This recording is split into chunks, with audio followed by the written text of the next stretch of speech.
Graça e paz, irmãos. Amém. É novamente um privilégio que o Senhor nos concede estar com os irmãos.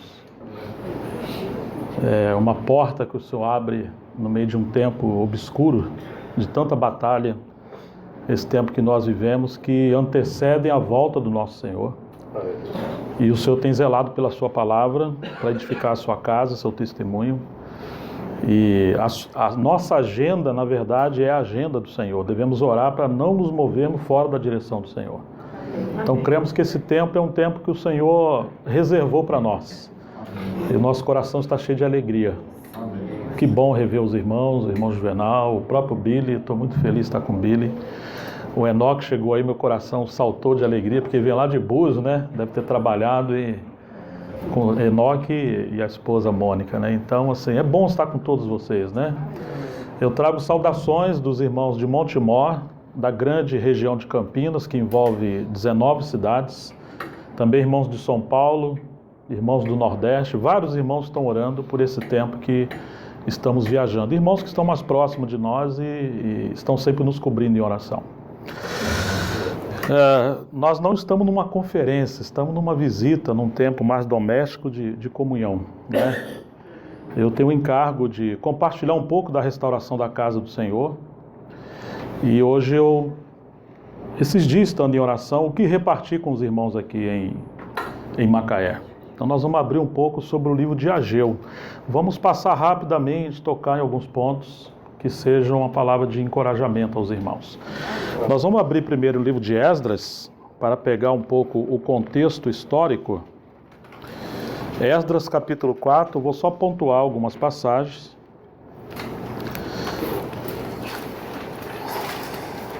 Esdras 4, o verso 1.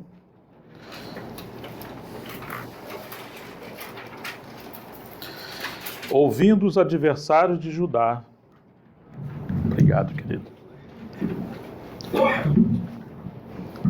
Tá bom.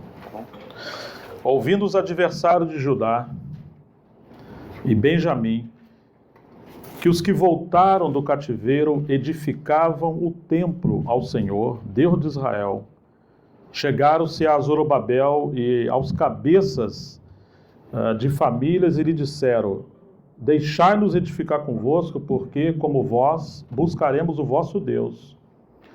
Como também já lhe sacrificamos desde os dias de Esar-Hadon, rei da Síria, que nos fez subir para quê? Porém, Zorobabel, Jesua e os outros cabeças de família lhes responderam: nada tendes conosco na edificação da casa do nosso Deus. Nós mesmos, sozinhos, a edificaremos ao Senhor, Deus de Israel, como nos ordenou Ciro, rei da Pérsia. Então as gentes da terra desanimaram o povo de Judá, inquietando no edificar. O final do capítulo 4, o final do verso 23. E de mão armada os forçaram a parar com a obra. 24. Cessou, pois, a obra da casa de Deus, a qual estava em Jerusalém, e isso até ao 2º ano do reinado de Dario, rei da Pérsia. Capítulo 5 de Esdras. Ora, os profetas Ageu e Zacarias, filho de Ido, profetizaram aos judeus que estavam em Judá e em Jerusalém, em nome do Deus de Israel, cujo espírito estava com eles. Então se dispuseram Zorobabel, filho de Sealtiel, e Jesua, filho de Josadaque, e começaram a edificar a casa de Deus, a qual está em Jerusalém, e com eles os referidos profetas de Deus, que os ajudavam. Capítulo 6, verso 14. Os anciãos dos judeus iam edificando e prosperando em virtude do que profetizaram os profetas Ageu e Zacarias, filho de Ido, edificaram a casa e a terminaram segundo o mandado do Deus de Israel e segundo o decreto de Ciro, de Dario e de Artaxerxes, rei da Pérsia. Acabou-se esta casa no dia 3º do mês de Adar, no ano 6º do reinado do rei Dario. Agora nós vamos no livro de Ageu.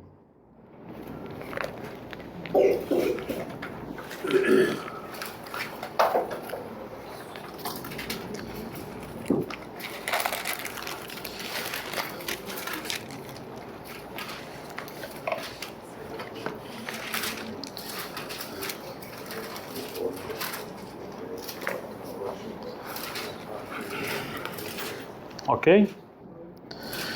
No segundo ano do rei Dario, no 6º mês, no primeiro dia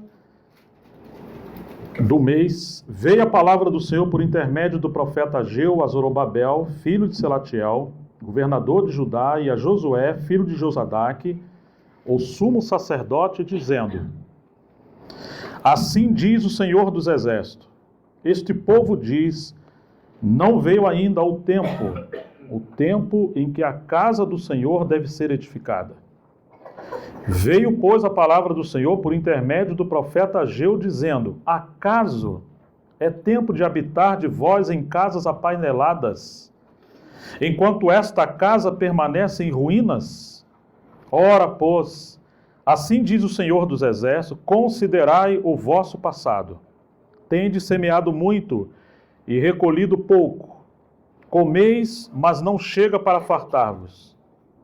Bebeis, mas não dá para saciar-vos. Vestivos, mas ninguém se aquece. E o que recebe salário, recebe-o para pô-lo num saquetel furado. Assim diz o Senhor dos Exércitos, considerai o vosso passado. Subi ao monte, trazei madeira, e edificai a casa, dela me agradarei, e serei glorificado, diz o Senhor. Esperaste muito, e eis que veio a ser pouco. E esse pouco, quando o trouxestes para casa, eu com um assopro o dissipei. Por quê? Diz o Senhor dos Exércitos, por causa da minha casa que permanece em ruínas, ao passo que cada um de vós corre para a sua própria casa. Por isso os céus sobre vós retêm o seu orvalho, e a terra os seus frutos. Fiz vir a seca sobre a terra, e sobre os montes, sobre o cereal, sobre o vinho, sobre o azeite, sobre o que a terra produz, como também sobre os homens, sobre os animais e sobre todo o trabalho das mãos. Vamos orar mais uma vez. Pai, em nome de Jesus, nós queremos nos prostrar diante do Senhor, diante da sua palavra. Rogamos ao Senhor misericórdia. Também rogamos ao Senhor graça. Que teu Espírito esteja conosco nessa hora. Nós somos tão necessitados de ti, Senhor. Nos ajude a entender a mente do Senhor para essa comunhão. Tenha compaixão de nós, abra a tua palavra conosco. Nós realmente queremos entender a tua vontade. Nós contamos com a tua unção, que o Senhor nos dê espírito de sabedoria e revelação, para que os nossos olhos sejam abertos. Em nome de Jesus, nós oramos para a tua glória. Amém. Segundo as Escrituras, nós temos os livros da restauração da casa de Deus no Velho Testamento. Historicamente, o último livro foi o livro de Neemias. E entre os profetas, nós temos o livro de Malaquias. Malaquias é o último livro ordenado no Velho Testamento, escrito aproximadamente há 400 anos antes da vinda do nosso Senhor. Então houve um silêncio profético de pelo menos 400 anos, quando o Senhor deixou de falar abertamente com o seu povo através dos profetas.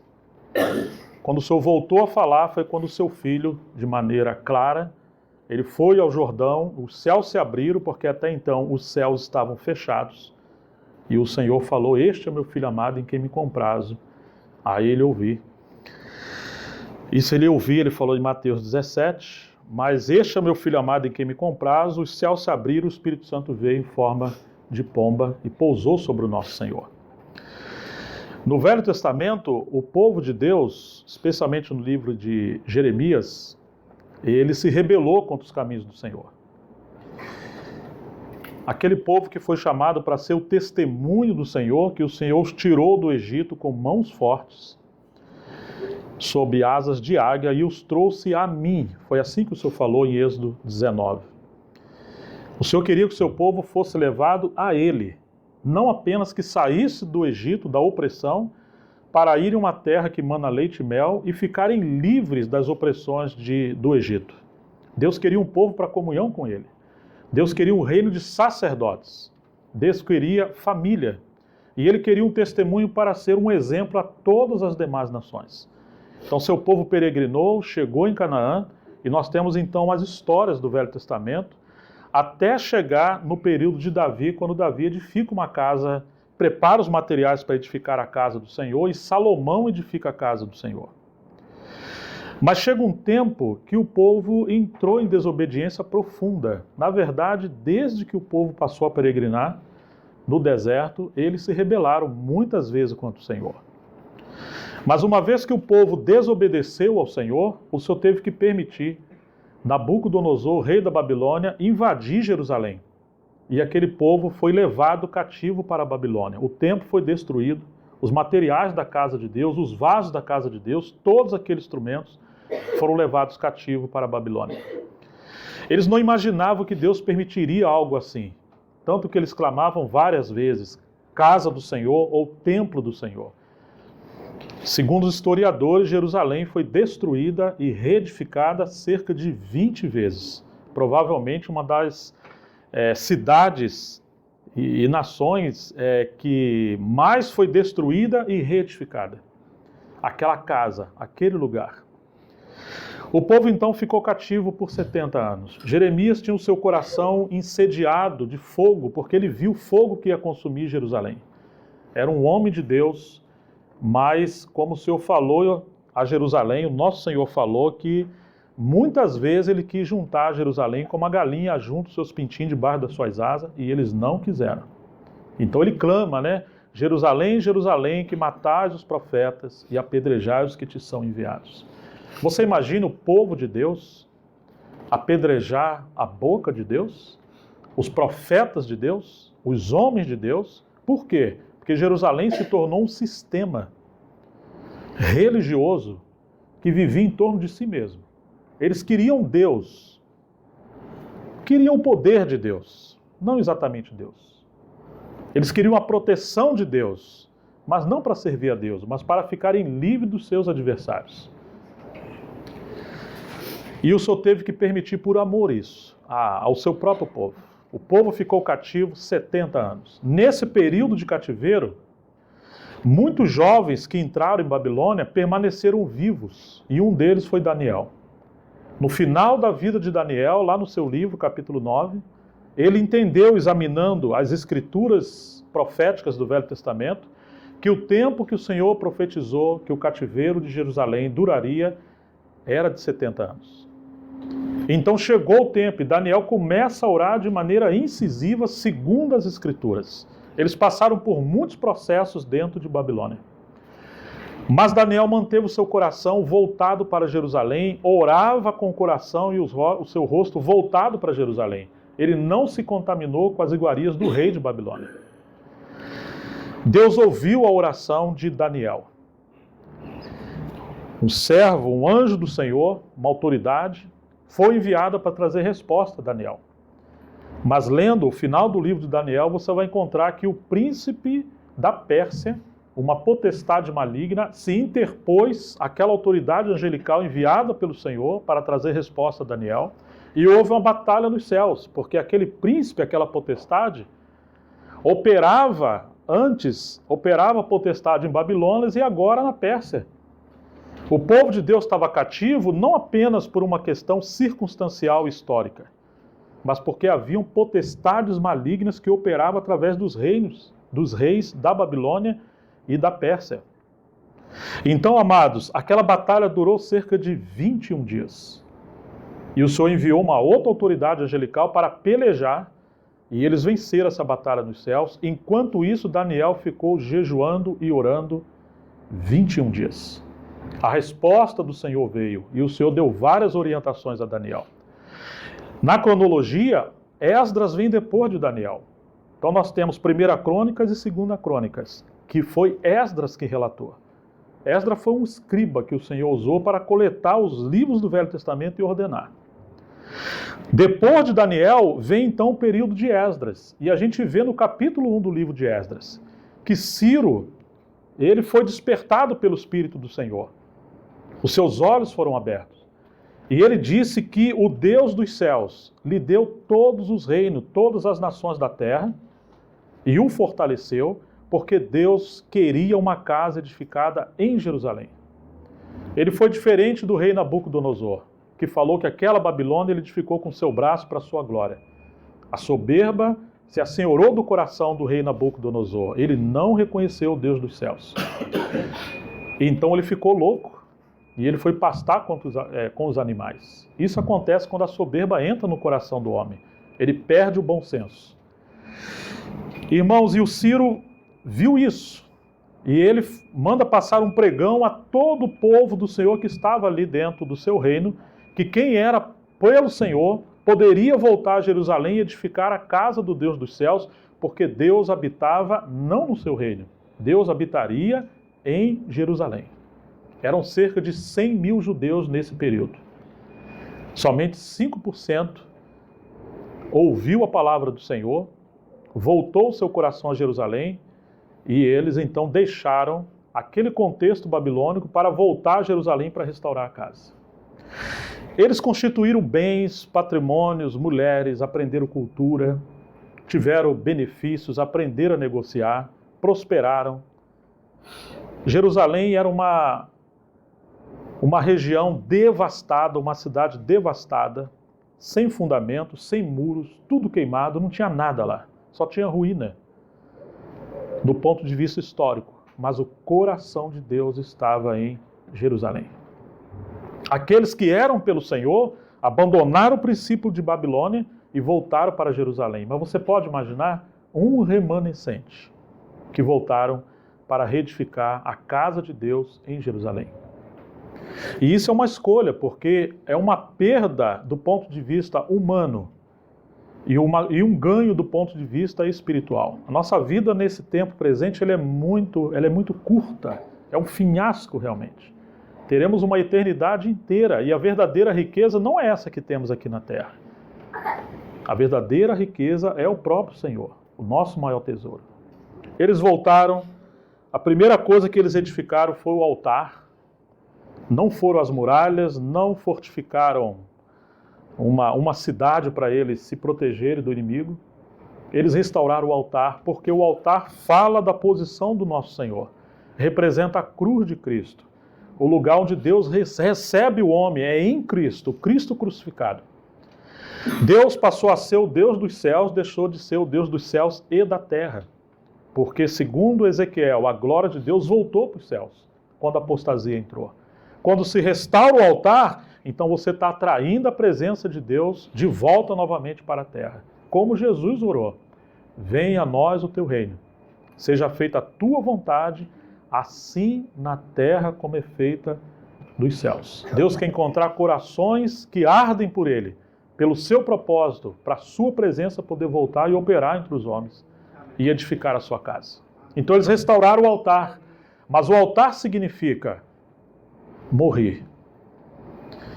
Nada é para mim, tudo é para o Senhor. Em Babilônia o seu ego é massageado. No altar, Cristo é glorificado. Em Babilônia você edifica para você. Em Jerusalém é para Ele. Dele, por Ele, para Ele são todas as coisas. Lá podemos viver de forma dispersa. Em Jerusalém temos o altar e nessa base de Cristo crucificado e nós com Ele, o Senhor então ajunta o seu povo como um só homem. É assim que começa o capítulo 3 do livro de Esdras. O povo se ajuntou em Jerusalém como um só homem. O que nos impede de sermos edificados como um só homem? Princípio de Babilônia. Babilônia você pode ter muitas opiniões. Em Jerusalém você não pode ter opinião. Em Jerusalém nós precisamos conhecer a mente de Cristo. Nós até podemos ter opinião para colocar diante da presença do Senhor e orar. Senhor, não nos permita atrapalhar a sua obra. É assim que nós devemos orar. que o Senhor possa guiar a nossa vida para que a mente dele possa nos governar. Em Babilônia você tem títulos, em Babilônia você tem destaque, em Babilônia você faz alguma coisa que te traz benefício, em Jerusalém não. É a casa de Deus, é a presença de Deus que está sendo o objetivo dessa edificação. Então eles edificam o altar, depois do altar os fundamentos da casa do Senhor, e depois vem então a casa do Senhor sendo edificada. Muitas vezes queremos a casa de Deus num lugar, ou numa cidade. Por que às vezes não temos a casa de Deus e temos confusão? Porque queremos cooperar com Deus passando por cima do altar. Queremos cooperar com Deus tendo benefício próprio. Achamos que somos alguma coisa. E isso gera muito transtorno. Ou, irmãos, como precisamos entender que não somos absolutamente nada sem a graça de Deus.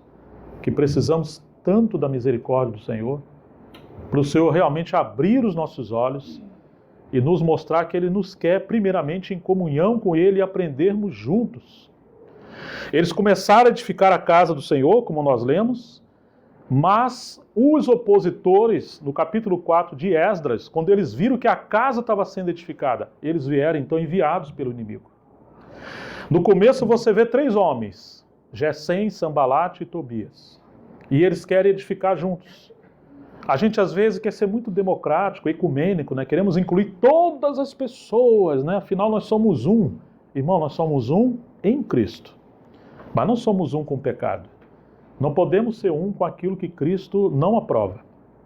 Eles queriam ser incluídos, e aqueles servos do Senhor, Zorobabel e Josué, eles discerniram que aquela intenção não era do Senhor. E eles rejeitaram aquele princípio de uma inclusão que não era em Cristo. Aqueles homens não passaram pelo altar. Eles ainda eram inteiros no princípio de Babilônia. E eles rejeitaram. Porque eles rejeitaram, o que aconteceu? Tamanha oposição. Aí chegamos no final do capítulo 4, a obra parou. O povo desanimou. Irmãos, passaram 16 anos e a obra de Deus ficou parada. Quando a obra de Deus parou, Deus enviou então Ageu e Zacarias. Então nós temos as profecias de Ageu e Zacarias. Quando você olha do ponto de vista histórico, houve uma crise política e econômica naquele período. Aquelas pessoas que trabalhavam muito, elas colhiam muito pouco. Plantavam muito, colhiam pouco. Recebiam o salário, mas no bolso furado, porque o salário não dava para cobrir as suas contas.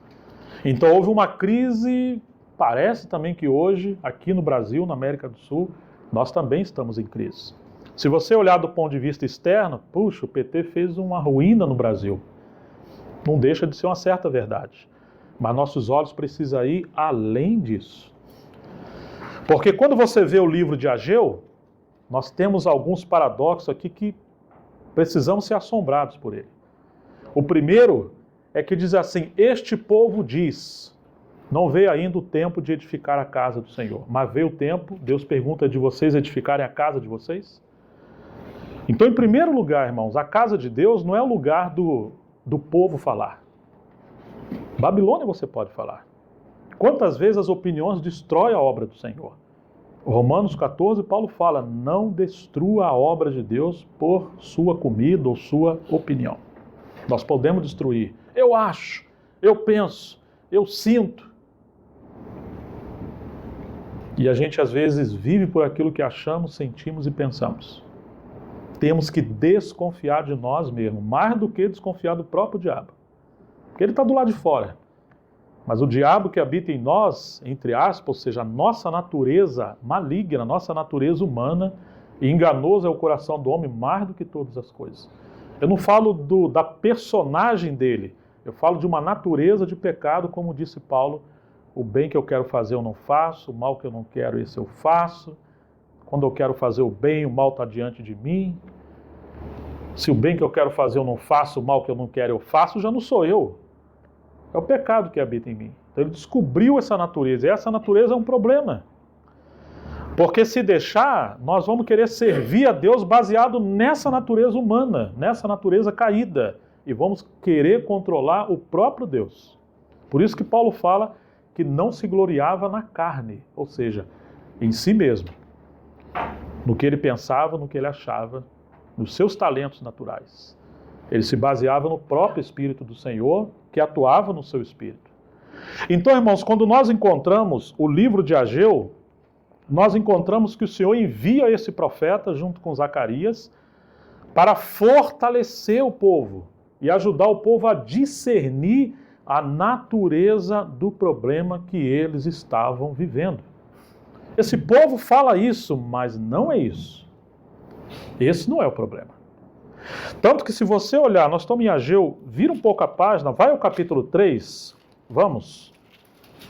Aqui nós temos várias profecias de Zacarias. Deus enviou 2 profetas. O livro de Ageu temos 2 capítulos. O livro de Zacarias nós temos 14 capítulos. Nós temos um profeta mais novo e um profeta mais velho. Quem você acha que era o mais velho? E quem você acha que era o mais novo? Ageu mais velho. Muito bem, seu Elias. Significa que precisamos ouvir com muito cuidado a geração dos mais velhos. Zacarias falou 7 vezes mais do que o profeta mais velho. Deus enviou profetas de 2 gerações. Claro que a palavra de Zacarias é a palavra de Deus, inquestionavelmente isso. Mas o que acontece é o seguinte: Ageu viu aquela casa quando estava em Jerusalém. Ele era jovem e ele conheceu a obra do Senhor lá. Zacarias, ele já era um profeta mais novo que não conheceu aquela edificação. E aí nós temos 2 gerações. Deus sempre usa gerações. Nós é que temos problema. O jovem é muito forte em si mesmo. E ele quer correr muito rápido, não dependendo da geração dos mais velhos. E às vezes os mais velhos também têm dificuldade de discernir esse processo de, digamos, transição geracional. Lembra da corrida dos bastões? Você tem alguém que está correndo com o bastão na mão e ele vai chegar até um ponto que ele tem que passar o bastão para o próximo. O outro está cheio de vigor, descansou, representa uma geração nova. O outro está chegando cansado. Mas o grande segredo é na hora de transferir o bastão. Se não for delicado, aquele bastão cai no chão e toda aquela carreira vai ser perdida. Irmãos, o Senhor tem feito uma obra geração pós geração. O grande problema é que a primeira geração conheceu o Senhor, quase sempre é assim. E a segunda geração ouviu falar. Mas nós precisamos ser introduzidos na realidade espiritual daquilo que Deus fez na primeira geração, para que a obra do Senhor seja uma só, em continuidade. Então, quando nós olhamos Zacarias, nós temos 2 passagens muito interessantes, entre muitas passagens. O capítulo 1, o verso 18 de Zacarias, diz assim: Levantei os olhos e vi, e eis 4 chifres. Perguntei ao anjo que falava comigo: que é isto? E ele me respondeu: são os chifres que dispersam a Judá e a Israel e a Jerusalém. O Senhor me mostrou 4 ferreiros. Então perguntei: que vem fazer estes? E ele respondeu: aqueles são os chifres que dispersaram a Judá, de maneira que ninguém pode levantar a cabeça. Estes ferreiros, pois, vieram para os amedrontar, para os derribar, os chifres das nações que levantaram o seu poder contra a terra de Judá para a espalhar. Irmãos, você vê aqui, olha o capítulo 3. Deus me mostrou o sumo sacerdote Josué, o qual estava diante do anjo do Senhor, e Satanás estava à mão direita dele para se lhe opor. Capítulo 3 de Zacarias, verso 2. Mas o Senhor disse a Satanás: o Senhor te repreende. Ó Satanás, sim, o Senhor que escolheu a Jerusalém te repreende, pois não é este um tição tirado do fogo? Ora, Josué, trajado de vestes sujas, estava diante do anjo do Senhor. Tomou este a palavra e disse aos que estavam diante dele: tirai-lhe as vestes sujas. A Josué disse: eis que te tenho feito que passe de ti a tua iniquidade, e te vestirei de finos trajes. E disse eu: ponham-lhe um turbante de linho sobre a cabeça. Puseram-lhe, pois, sobre a cabeça um turbante limpo, e o vestiram com trajes próprios, e o anjo do Senhor estava ali. protestou a Josué e disse: assim diz o Senhor dos Exércitos, se andares nos meus caminhos e observar os meus preceitos, também tu julgarás a minha casa e guardarás os meus atos, e te darei livre acesso entre estes que aqui se encontram. Ouve, pois, Josué, sumo sacerdote, tu e os teus companheiros que se assentam diante de ti, porque são homens de preságio, são homens ilustrativos.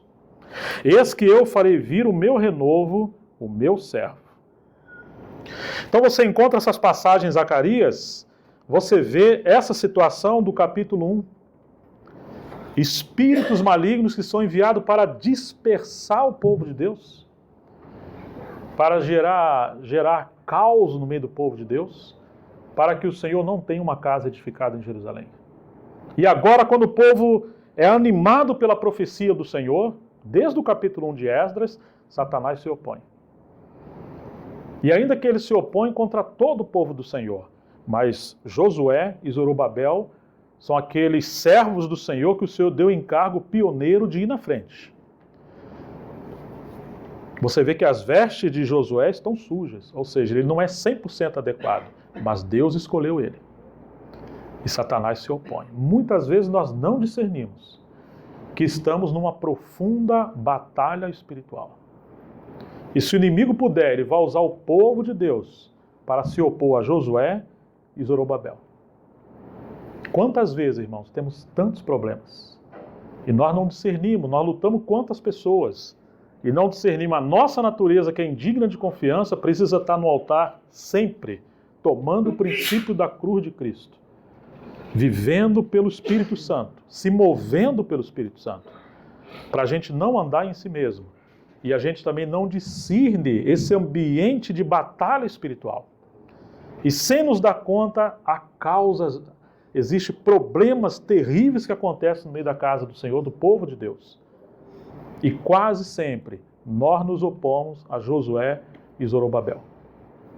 Até termos maturidade para discernir o que o Senhor está fazendo e o que o inimigo também está trabalhando. Deus permite essas coisas para nos treinar. Então, irmãos, quando chegamos em Zacarias e Ageu, são 2 profetas. Quando o povo do Senhor está saindo da direção de Deus, Deus envia o seu servo para nos ajudar. Voltando a Ageu.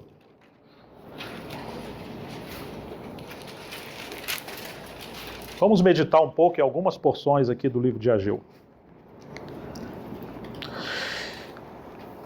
No ano 2º, capítulo 1 de Ageu, do rei Dario, no 6º mês, no 1º dia do mês, veio a palavra do Senhor por intermédio do profeta Ageu.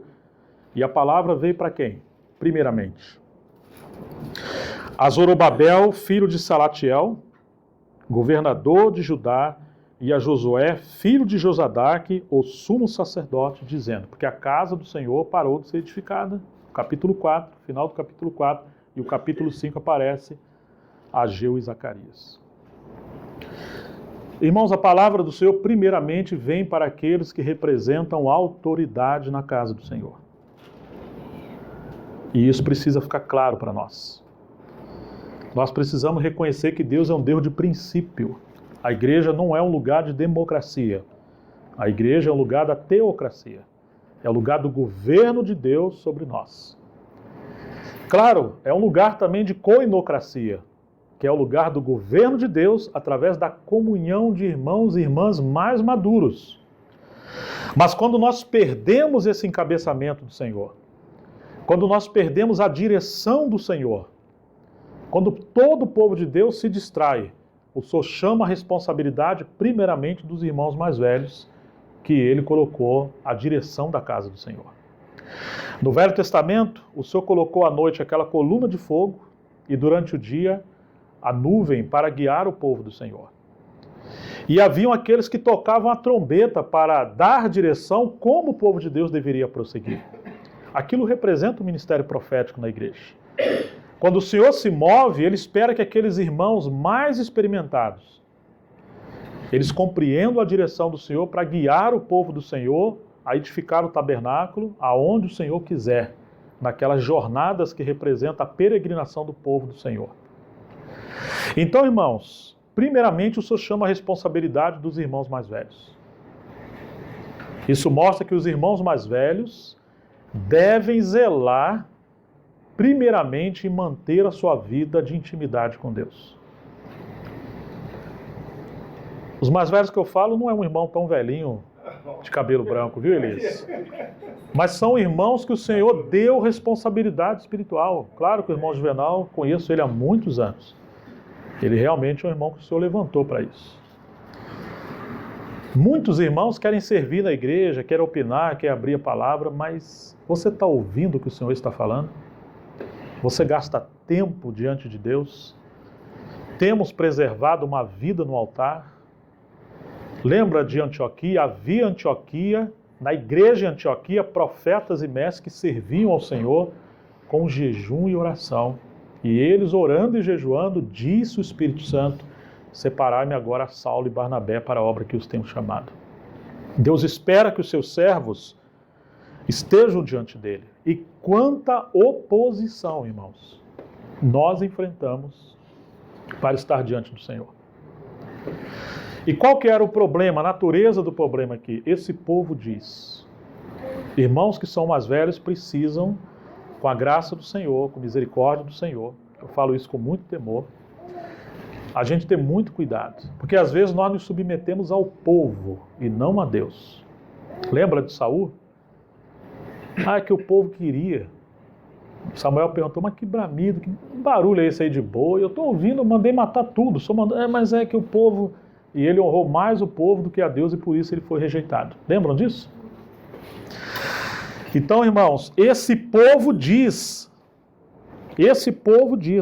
verso 2, assim diz o Senhor, este povo diz: não veio ainda o tempo em que a casa do Senhor deve ser edificada. Veio, pois, a palavra do Senhor por intermédio do profeta Ageu, dizendo: acaso é tempo de habitar de vós em casas apaineladas, enquanto esta minha casa permanece em ruínas? Então nós temos esse povo diz e Deus diz. Irmãos, não pode acontecer isso. Só pode haver Deus diz. E se o povo falar, o povo vai falar o que Deus diz. A igreja não tem palavra própria. O Filho de Deus é a palavra de Deus. Nós precisamos conhecer o que o Senhor fala. Então a nossa palavra é a expansão, é o externar do que o Espírito do Senhor fala às igrejas. O que o Senhor está falando conosco hoje? Qual é a vontade e a direção do Senhor para essa assembleia? Quando você pega o livro de Apocalipse, temos 7 assembleias ali no capítulo 2 e 3. E a cada igreja o Senhor tem uma sentença. E infelizmente as 5 igrejas, elas se achavam de uma maneira, o Senhor falou: não é verdade. Não é verdade. Laodiceia diz que ela era farta, né? Rica, não precisava de nada. O Senhor falou: não. Você não sabe que você é pobre, cega, nu e miserável. Você precisa de ouro para te enriquecer, veste branca para cobrir sua nudez, colírio do céu para os seus olhos serem abertos. Para você ver. O outro, a Sardes, disse que estava vivo. Você falou: não, você está morta. Irmão, que perigo quando a igreja fala. Que perigo quando chegamos nos lugares, o irmão fala: não, nós estamos muito bem, graças a Deus. Estamos melhor do que muitos lugares. Esse dia eu encontrei uma assembleia e falei assim: irmão, nós estamos virando um modelo aqui no Brasil. Um modelo de obra e de igreja. Irmão, não tem ideia. Teve outro que falou assim: tem um irmão aqui que é o mestre dos mestres. Falou: meu pai. Mas é assim. Que o Senhor tenha misericórdia de nós, irmãos. Misericórdia de nós. Esse povo diz. O que os irmãos em Macaé estão falando? Será que temos repartido o eco da palavra de autoridade do Senhor, que é a palavra das Escrituras vivificada para nós? Será que temos buscado a mente do Senhor diariamente? E pior, irmãos, esse povo diz: não vê ainda o tempo em que a casa do Senhor deve ser edificada. Quer dizer, o discernimento que o povo tinha não era o discernimento do Espírito. Como não é o tempo? O Senhor despertou o espírito do rei Ciro. E quem era Ciro? Ele era um pagão. Ele não era um homem de Deus no sentido profético. Mas Ciro soube que havia uma profecia sobre ele no livro de Isaías, final do capítulo 44 e o início do 45, que o Senhor falou que Ciro seria o seu pastor e ia edificar para ele uma casa em Jerusalém. Você imagina isso? Cerca de 150 anos, Deus usou profetas para falar que viria um homem chamado Ciro, que o Senhor enriqueceria ele entre as nações, e ele seria um pastor que edificaria a casa do Senhor em Jerusalém. E agora, quando o rei Ciro, no livro de Esdras, entende isso, porque ali estavam homens que estudavam a palavra como Daniel. Ainda que estava em Babilônia, a palavra do Senhor percorriam aqueles que tinham fome. Eles estudavam as escrituras com seriedade.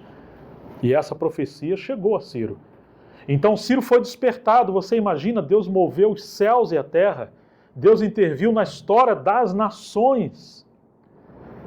Ciro, do ponto de vista político, ele perderia cerca de 100 mil homens, cerca de 100 mil operários do seu reino, escravos do seu reino. Perderia força de trabalho, perderia impostos, perderia mão de obra.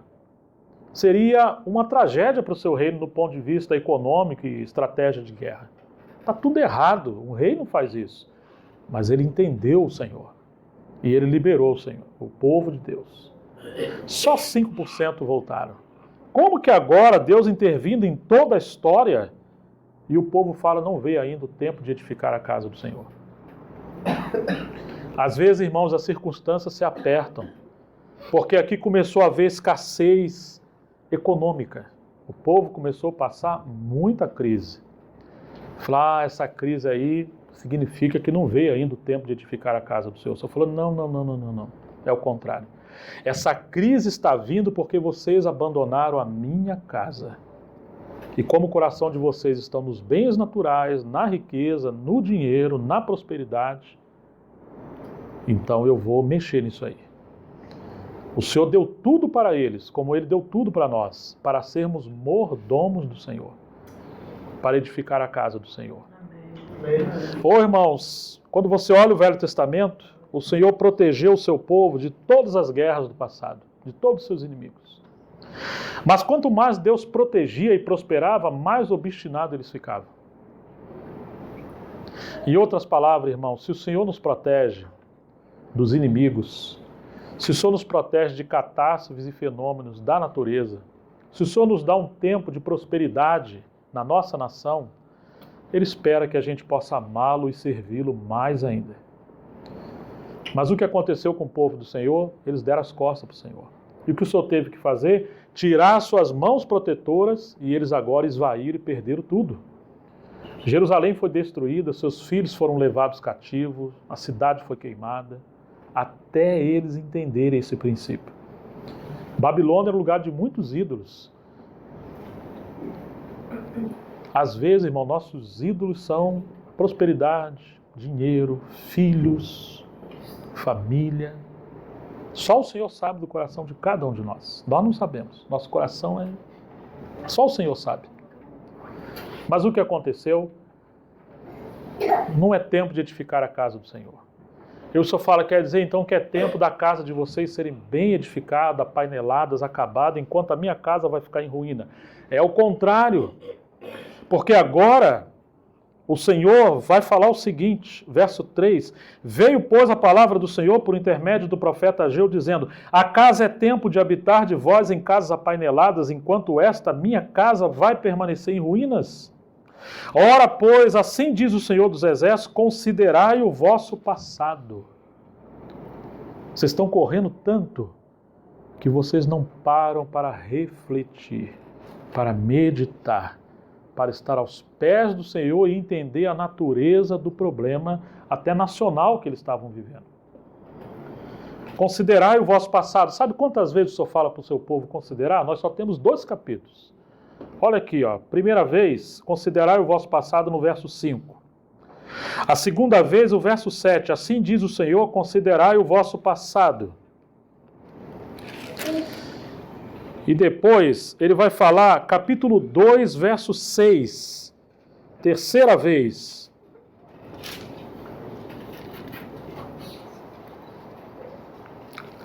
verso 15, capítulo 2, verso 15. Agora, pois, considerai tudo o que está acontecendo desde aquele dia. Considerem. Verso 18, considerai, eu vos rogo desde este dia em diante. Considerai. Você está vendo, irmãos? Por 4 vezes o Senhor está insistindo o seu povo para parar de correr,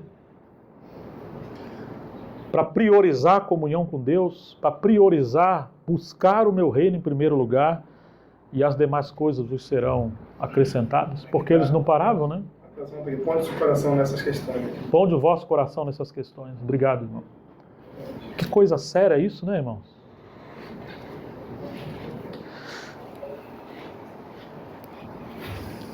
Capítulo 1, verso 6. Tende semeado muito e recolhido pouco. Comeis, mas não chega para fartar-vos. Bebei, mas não dá para saciar-vos. Vestivos, mas ninguém se aquece. E o que recebe salário, recebe para pô-lo no saquitel furado. Assim diz o Senhor dos Exércitos, considerai o vosso passado, ponde o vosso coração nisso. Agora vem o conselho do Senhor, subi ao monte e trazei madeira, e edificai a casa, dela me agradarei, e serei glorificado, diz o Senhor.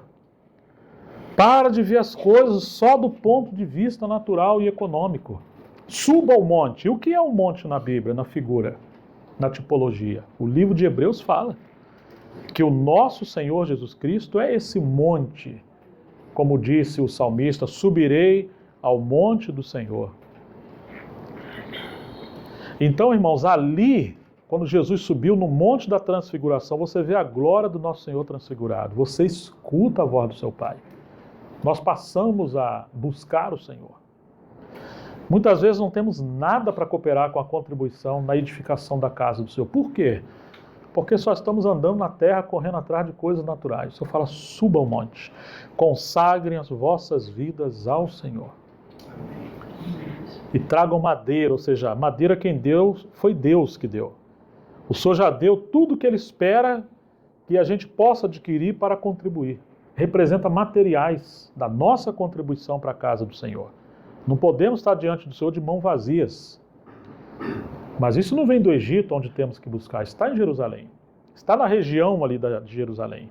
Suba ao monte, ou seja, voltem-se profundamente ao homem celestial.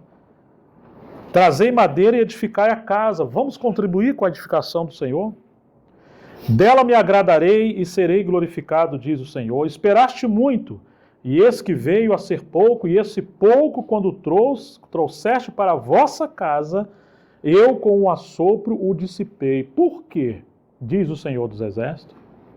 Por causa da minha casa, que permanece em ruínas, ao passo que cada um de vós corre para a sua própria casa. Por isso os céus retêm o seu orvalho, e a terra os seus frutos. Fiz vir seca sobre a terra e sobre os montes, sobre o cereal, sobre o vinho, sobre o azeite, sobre o que a terra produz, como também sobre os homens, sobre os animais e sobre todo o trabalho das vossas mãos. Meu Deus, que o Senhor tenha misericórdia de nós. Irmãos, do ponto de vista do Senhor, do ponto de vista da Bíblia, é lamentável quando a gente pensa assim, a casa de Deus e a nossa casa. Ou quando a gente fala assim, eu vou me dedicar mais à casa de Deus, em detrimento da sua própria casa, que é a família. Ou eu vou parar um pouco de servir o Senhor, eu vou me dedicar à minha casa. Isso é uma visão ainda não muito acertada. E isso é o problema da falta de discernimento no livro de Ageu, do povo de Deus. Precisamos entender que a casa de Deus ela é formada pelas nossas casas, quando são consagradas ao Senhor. Quando a gente edifica a nossa família segundo o Senhor, nós estamos edificando a casa de Deus.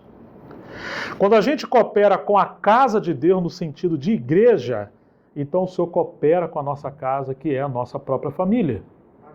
Mas não deve haver essa dicotomia, se eu me dedico à casa de Deus, à obra do Senhor, eu não vou me dedicar à minha casa. Essa obra, que quanto mais a pessoa trabalha para o Senhor, mais ela desintegra e destrói a família dela, é porque não é uma obra ou um ministério ajustado.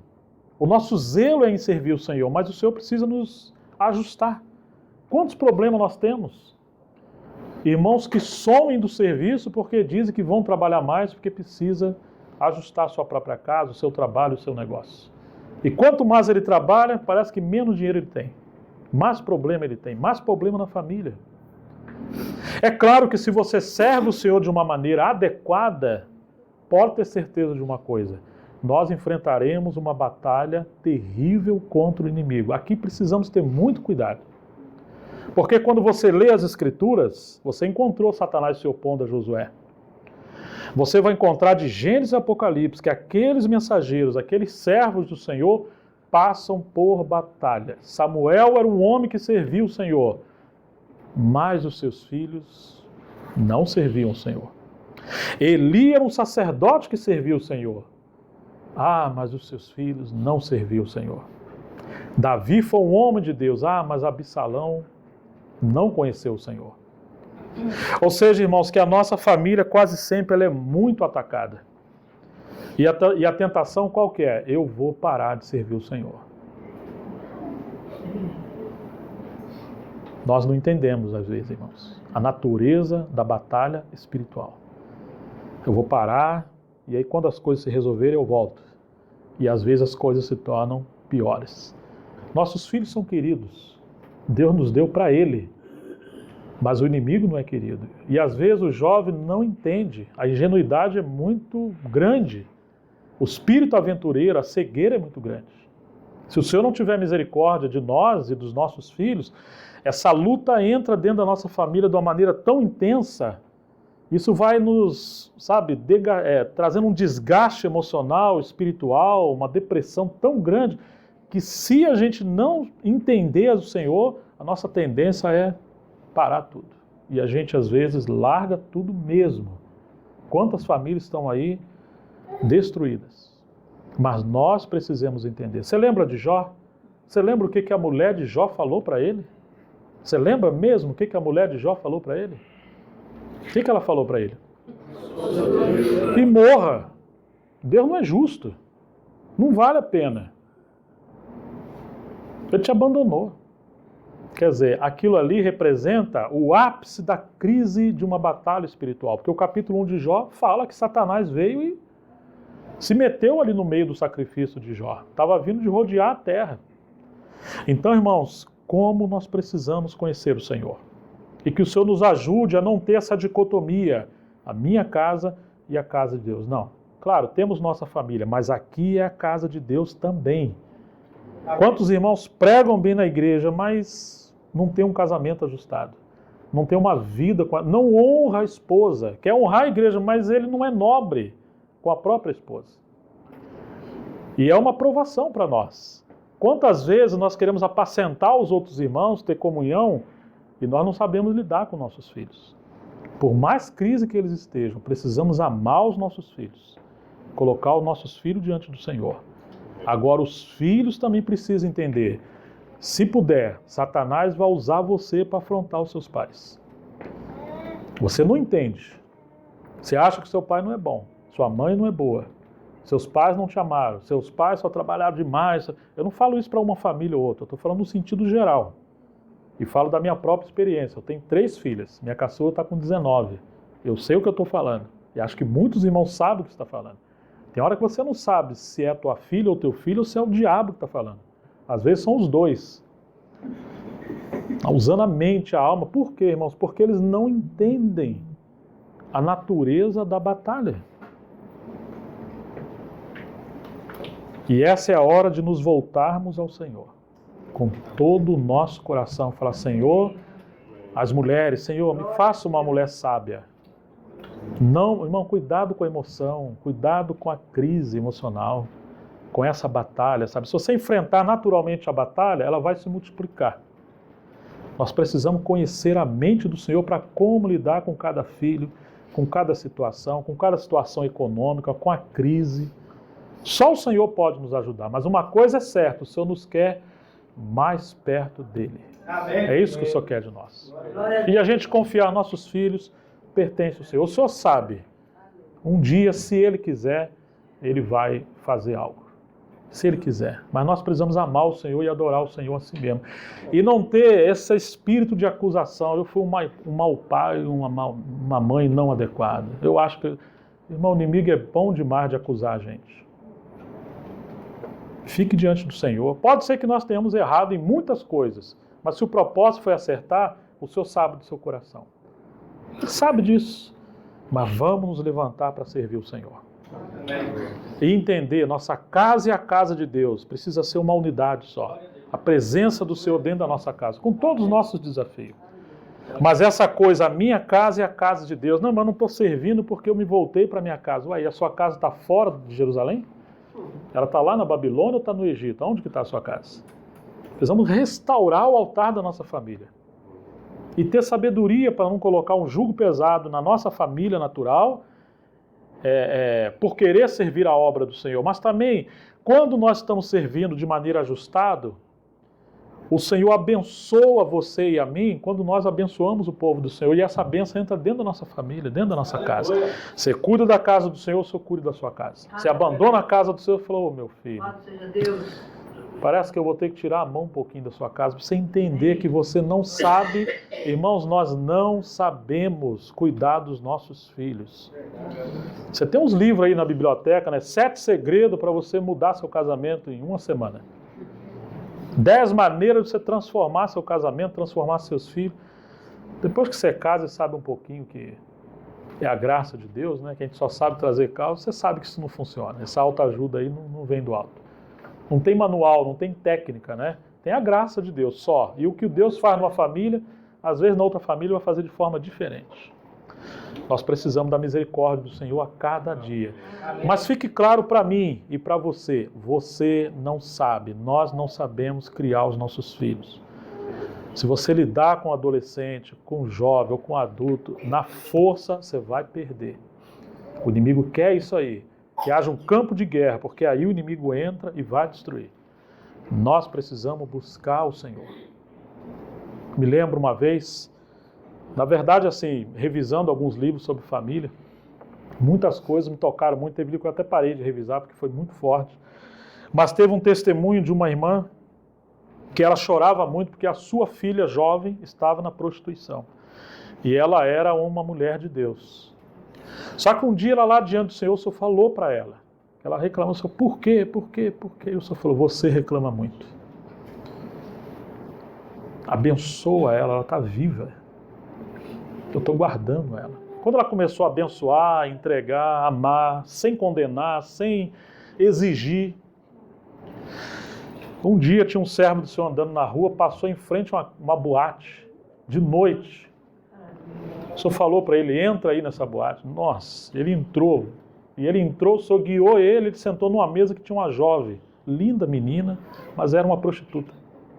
E o que aconteceu? Era a filha dessa irmã que estava orando. Quando ela passou a deixar de murmurar do Senhor, e penso que do próprio marido e das circunstâncias, nós erramos, não valeu a pena, esse negócio de... Quando ela passou a abençoar a filha, o marido, a casa, o ministério, enfim, confiar na soberania do Senhor, Deus enviou esse homem, ele sentou na mesa e começou a falar com ela, ela se quebrantou, recebeu o Senhor e voltou para o Senhor ir para a casa dela. Então, irmãos, o Senhor sabe de todas as coisas. O Senhor sabe, nós não sabemos, mas o Senhor sabe de todas as coisas. Vamos voltar aqui ao livro de Ageu.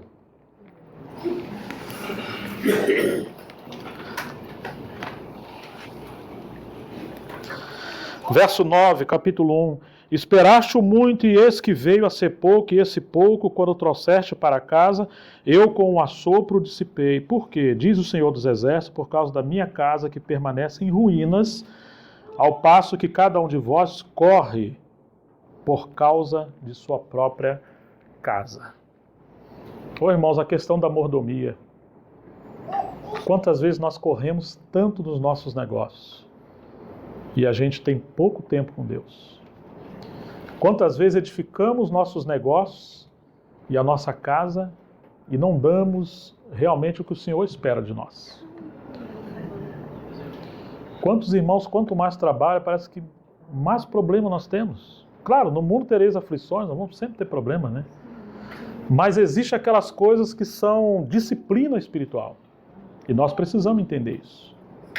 Hoje o país passa por uma crise terrível. 54 milhões de brasileiros, pelo menos a última estatística, estão inadimplentes. Isso é muita coisa. 12 milhões de brasileiros estão desempregados.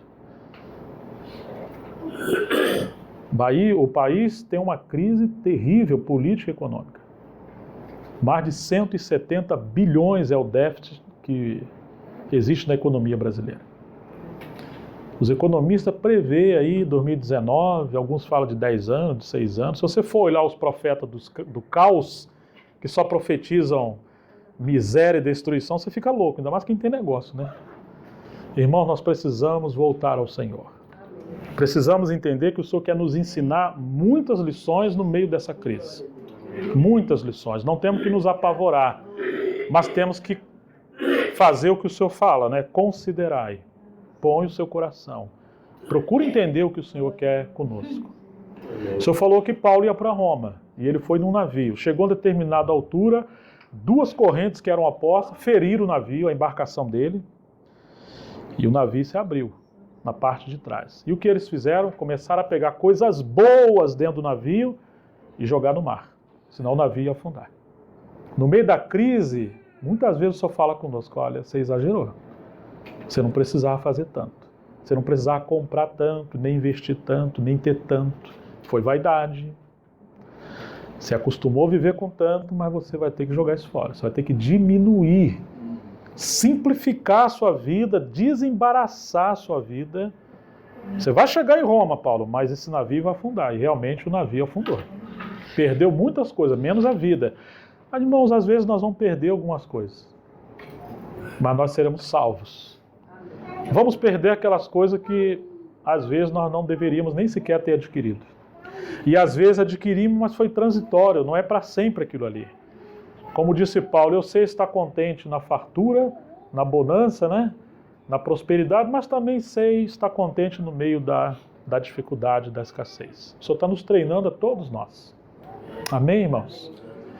E nós precisamos ouvir o Espírito Santo, o que o Senhor quer nos ensinar, porque nós não sabemos como viver esses dias que nós estamos vivendo. Mas uma coisa precisamos considerar, irmãos, muitas vezes nós deixamos a casa do Senhor. Muitas vezes. Muitas vezes, irmãos, se comprometeram a levar uma vida de oferta mais regular, se comprometeram e não honraram o Senhor. Muitas vezes há causas que nós não colocamos no nosso coração. Nós deixamos a casa do Senhor, o ministério da casa do Senhor. E o Senhor precisa falar ao nosso coração. E às vezes a maneira dele falar ao nosso coração, falou, estou assoprando, hein? Estou tocando aí. Até a gente entender, falou, puxa vida. O gafanhoto devorador está entrando. Como eu falo, irmãos, não sabemos e não há técnica, mas o livro de Ageu fala dessa natureza do problema. Eles abandonaram a casa do Senhor e agora o Senhor fala, subir ao monte. O Senhor fala para todos nós, vamos nos voltar para Cristo. Vamos conhecer o Senhor, vamos buscar como servir o Senhor e vamos contribuir. Contribuir que eu falo não é oferta em dinheiro, ainda que o livro de Ageu está falando disso mesmo, né? Era uma situação econômica, mas contribuir aqui, irmão, é com aquilo que o Senhor deu a cada um de nós. Como nós podemos e devemos servir ao Senhor. Capítulo 1, verso 12. Então, Zorobabel, filho de Salatiel e Josué, filho de Josadaque, o sumo sacerdote e todo o resto do povo, atenderam a voz do Senhor, seu Deus, e as palavras do profeta Ageu, as quais o Senhor, seu Deus, o tinha mandado dizer, e o povo, o que o povo fez? O que aconteceu? O povo temeu diante do Senhor. Que o Senhor gere temor nos nossos corações. Então Ageu, o enviado do Senhor, falou ao povo segundo a mensagem do Senhor, dizendo, eu sou convosco. Irmãos, o Senhor dos exércitos, no meio da nossa batalha, no meio da batalha pela sua casa, Ele é conosco. Amém. Não nos deixou sozinhos. Amém. Nós que temos família, nós que temos crise em família, irmãos, o Senhor é conosco. O Senhor não deixou vocês sozinhos. O Senhor não deixou a gente sozinho. O Senhor nos fortalece, Ele está cuidando das nossas batalhas. Mas Ele espera de nós, confie em mim. Não é você que vai resolver, não é do seu jeito. Vamos consagrar nossa vida ao Senhor. O Senhor despertou o espírito de Zorobabel, filho de Salatiel, governador de Judá, e o espírito de Josué, filho de Josadaque, o sumo sacerdote, e o espírito do resto de todo o povo. Eles vieram e se puseram ao trabalho da casa do Senhor dos Exércitos, seu Deus, ao 24º dia do 6º mês. Você está vendo? O espírito deles estava abatido. O inimigo sabe como esmagar o nosso espírito. E nós precisamos orar para o Senhor fortalecer o nosso espírito, para a gente se levantar e servir o Senhor. No 2º ano do rei Dario, no 7º mês, ao 21º do mês, veio a palavra do Senhor por intermédio do profeta Ageu, dizendo: fala agora a Zorobabel, filho de Salatiel, governador de Judá, e a Josué, filho de Josadaque, o sumo sacerdote, e ao resto do povo, dizendo: quem dentre vós que tenha sobrevivido e contemplou esta casa na sua primeira glória? E agora vedes, agora? Não é ela como nada aos vossos olhos? Agora, pois, ser forte, Zorobabel, diz o Senhor, e ser forte, Josué, filho de Josadaque, o sumo sacerdote, e tu, todo o povo da terra, ser forte, diz o Senhor, e trabalhai. Trabalhai. Porque eu sou convosco, diz o Senhor dos Exércitos, e segundo a palavra da aliança que fiz convosco quando saíste do Egito, o meu espírito habita no meio de vós. Não temais, não tenham medo. Não tenham medo desse caos que está vindo assolar a terra. Pois assim diz o Senhor dos Exércitos, ainda uma vez, dentre em pouco, eu farei abalar o céu, a terra, o mar e a terra seca. Farei abalar todas as nações, e as coisas preciosas de todas as nações virão e encherão de glória esta casa, diz o Senhor dos Exércitos. Minha é a prata, meu é o ouro, diz o Senhor dos Exércitos.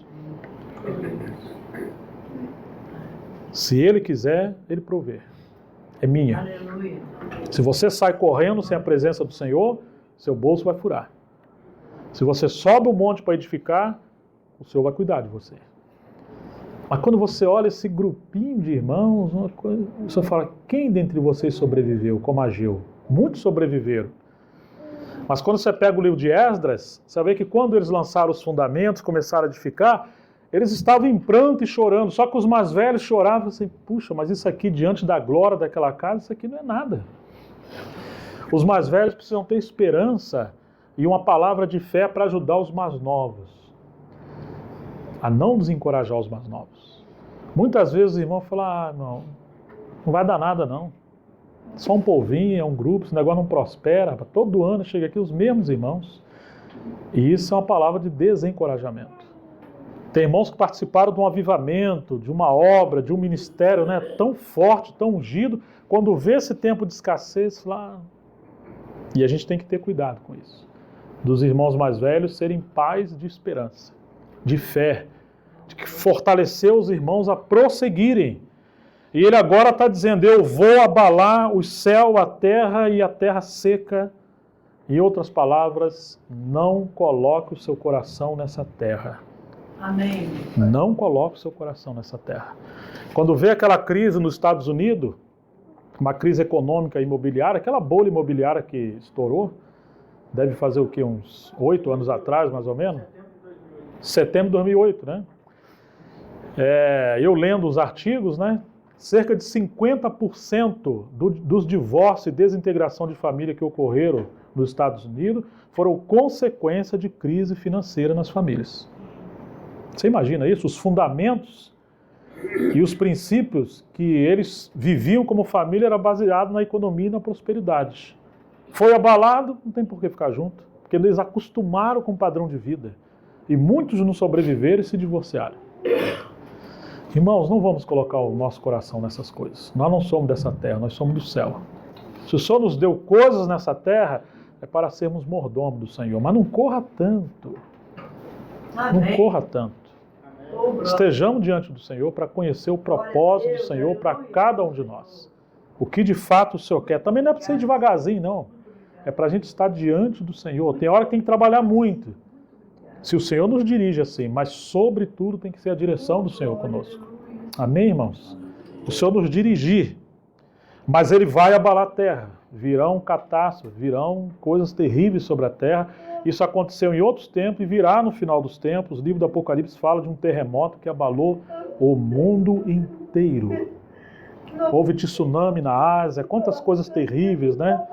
Que o Senhor tenha misericórdia de nós. Mas o nosso coração está no Rei da Glória. Uma terra onde habita justiça e paz, o reino que jamais será abalado. O Senhor jamais será abalado.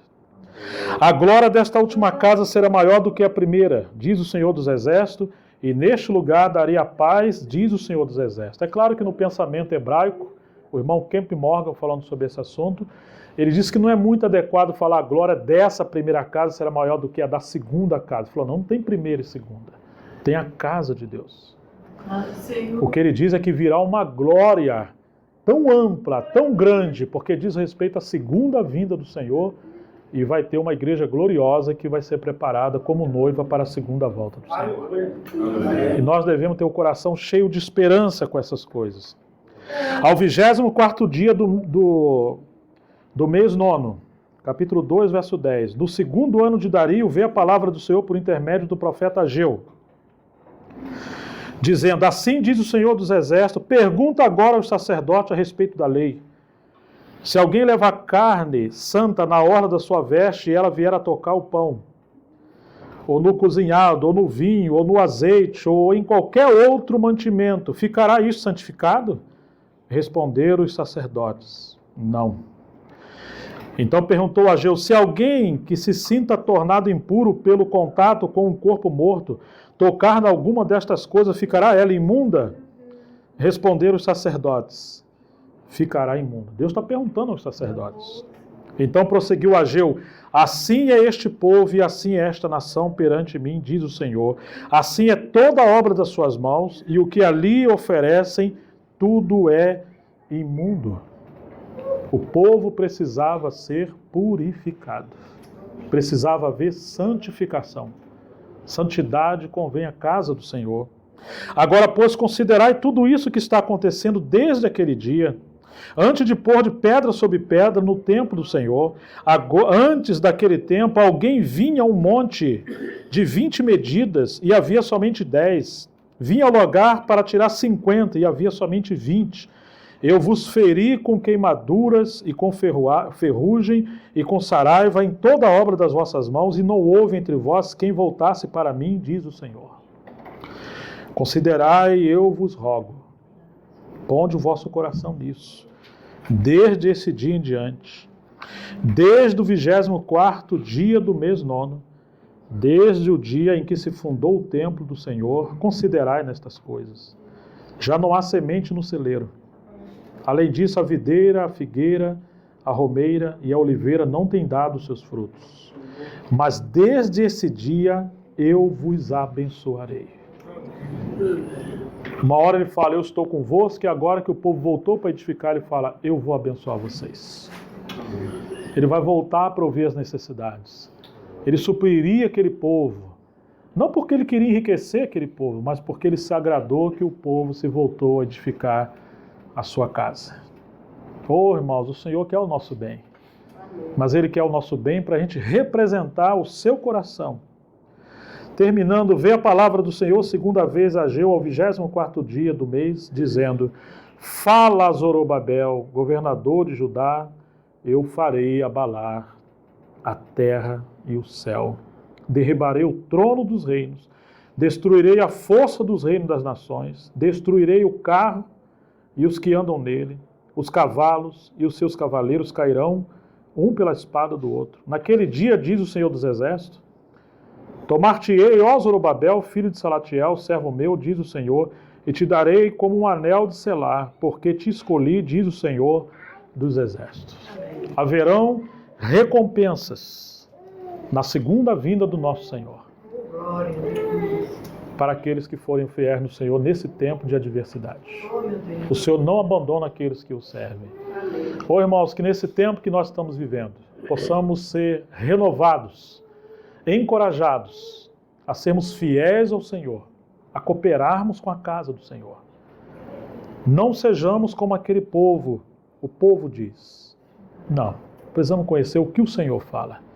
E nem correr a nossa própria casa e abandonar a casa do Senhor. Casa aqui é família, mas na aplicação não é só família. Casa são os seus negócios. Amém. Casa também pode ser o seu grupo que você está caminhando.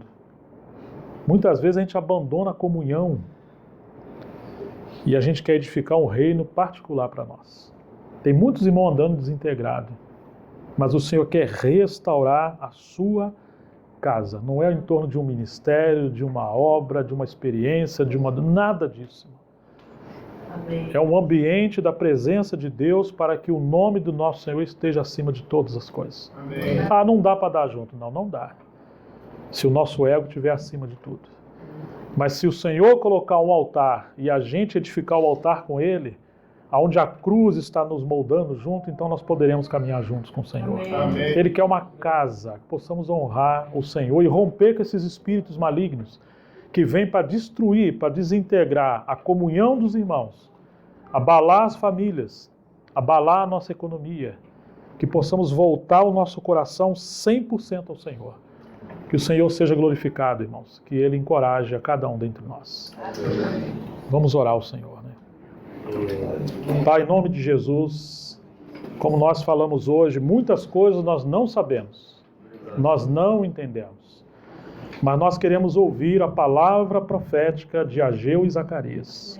E rogar ao Senhor, nos perdoe, porque às vezes nós falamos como povo a nossa opinião e ela está desassociada com a palavra do Senhor. Muitas vezes corremos a nossa casa, aos nossos negócios. Ó Senhor, e nós deixamos de honrar o Senhor em primeiro lugar, acima de todas as coisas. Tem misericórdia de nós, Senhor. E nesse tempo difícil que o nosso país atravessa, onde muitos dos nossos irmãos também estão passando por muitos conflitos financeiros e batalhas na família, nós rogamos ao Senhor misericórdia. Não nos deixe andar segundo o espírito desse mundo, mas que seja o Espírito do Senhor levando-nos a fazer aquelas coisas que te agradam e que os nossos negócios, o nosso trabalho seja conduzido pelo Senhor. Ó Senhor, abre os nossos olhos, nos ensina como viver esse tempo, a como edificar a nossa casa como a casa de Deus. Ó Senhor, nos ajude nesse tempo. Nós pedimos a Tua bênção e que o Senhor nos ajude também a subir o monte, para buscar madeira, buscar aquela provisão espiritual, para sermos homens e mulheres que sirvamos ao Senhor de todo o nosso coração. Que cada um possa se levantar para servir o Senhor naquela porção que o Senhor colocou. Pedimos que o Senhor nos lave pela Tua palavra. Senhor, especialmente oramos pelas famílias. Queremos orar pelos pais, pelas mães. Renove as forças, as nossas forças. Enche-nos do Teu Espírito. Nos dê discernimento. Senhor, nós queremos repreender Satanás, Senhor.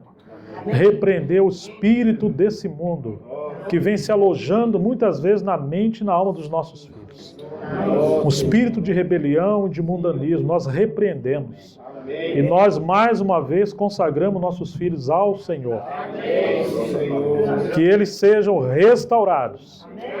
Aqueles que estão caminhando na fé, sejam avivados, cheios do Teu Espírito, para Te honrar. Senhor, enche a nossa casa com Teu Espírito.